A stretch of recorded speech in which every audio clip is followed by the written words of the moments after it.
Hi. I wanted to do a post today because I previously had written a lot about my previous isolation experience, and it didn't really encompass any of the things that were going on in the current situation, but obviously I'm in this situation too. And the previous situation was a lot of emotional isolation, some isolation from people, more than usual, but certainly nothing like having to be away from everyone. And as a solo entrepreneur and someone who lives alone, this week was a really hard week because I reached the 40 days and 40 nights stage of not having any human contact. But I also unfortunately found out that I was going to lose all of my expected income for the year for my business because of the cancellation of large gathering outdoor music events that I work on. And I also have a family member in the hospital, which is difficult because we can't go to the hospital.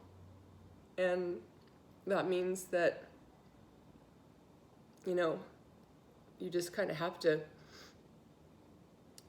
be there in spirit right now. So that's hard. But I was really reflecting on what isolation feels like because I hadn't really written about that before. And I was asked that question and I said that it starts to feel actually physical. It feels heavy. It feels painful, like I can feel it in my joints and in my body as both weight and excess energy, I guess. It almost feels like dehydration, like the energy has been sucked out of me. In my best moments, I guess, I feel lots of good things too. I have the opportunity to reflect and concentrate and rest, but I'm such a I guess energy focused person that relies on being around other people, even if it's just in a yoga room, to have that, exchange and the flow of energy between people. So having that taken away has been really difficult. And I said that I feel like I'm like a bug, and somebody came along and like a mean little kid came along and put the bug in a jar, and it's like shaking the jar and like putting magnifying glass up to the jar, and like then they like take me out of the jar and pull my limbs off.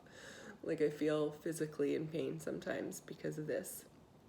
But one thing that all of this week has taught me is that I did something good throughout my isolation process when I was learning the things that I needed, mind, body, and spirit. But one thing I haven't mentioned is that I also realized I didn't have a crisis plan. I thought I had people that I could call on, and I probably did, but when I needed help before, I called and asked certain people who didn't come. And it's no fault of their own. I suppose that I hadn't confirmed that when I said I need help that they would actually come. But yesterday I reached my breaking point with just everything. And I think even one of those things, the 40 days and 40 nights without touching people or human contact, and the loss of income, and the hopes and dreams attached to growing your business for 18 years and having that all go away at the same time, and a sick loved one in this time that's, it's unfathomable. Even though you hear about people having to go through it, I can tell you it's like a gut punch. So I asked for help. There were tears, but then the cavalry came. They knew that I was, a man down, and they came with wine and way too many donuts and takeout. And I received what I guess I thought was a mercy hug. And I know it's against the distancing restrictions, but I think there has to be some compassionate and common sense dispersed with that. And then my friend had said, you know, that it wasn't just for the two of them that came. It wasn't just for me, but that they needed it too, because we've all been away from each other. And I said it was like our collective souls being filled up. So I guess my emergency plan now is proven it works, but I realized that I had to ask not only for help, but to confirm that the people that I might need help from were the ones that would come. So the thing I've learned is, I guess, that isolation can actually be physically painful in addition to being mentally and emotionally painful. And all those things combined are very, very difficult to overcome.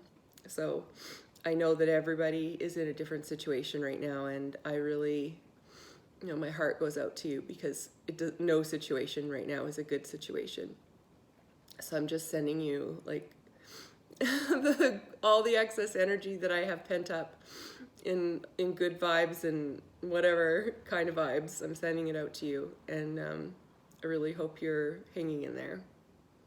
And I'll look forward to seeing you next time.